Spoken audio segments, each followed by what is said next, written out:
The next type of poetry that we are going to talk about today is something that I personally think is very fun. It's called concrete poetry. Concrete poetry is poetry that conveys meaning through its visual appearance.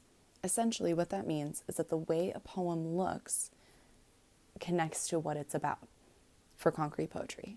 So, I'm going to read through this first one with you. I don't know if you've ever read any of the books by Ellen Hopkins.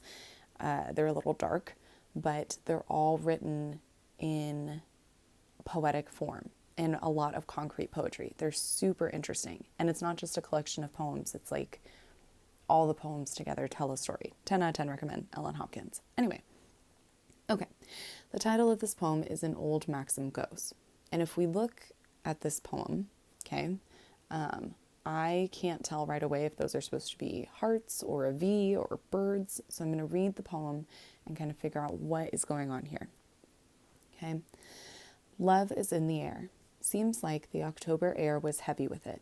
Aunt Cora inhaled a big whiff, and somewhat incredibly so did I. It's totally crazy. I'm scared.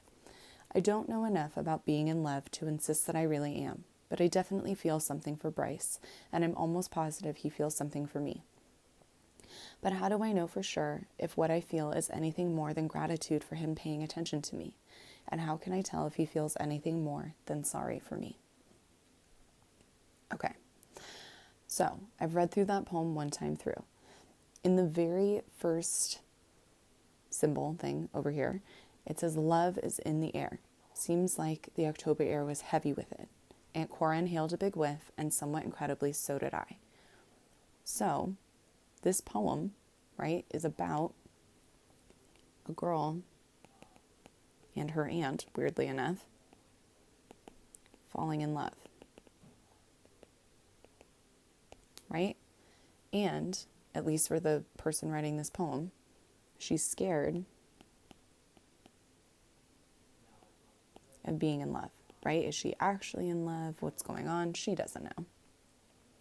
So, once we know what this poem is about, we're more easily able to figure out what this poem is in the shape of. Okay, so I don't think it's a letter V. I think that they are hearts. Whoa, that is terrible handwriting. Okay, so how does the shape of this poem, right, these hearts, connect to what the poem is about, right? If the poem is about love, being in the air,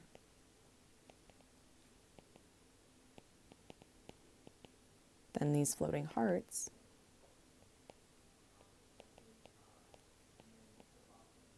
connect to that. Right? Poem about love, written in the shape of hearts. Bada bing, bada boom. Okay? You will then continue this process. Okay? There are 3 more very short poems.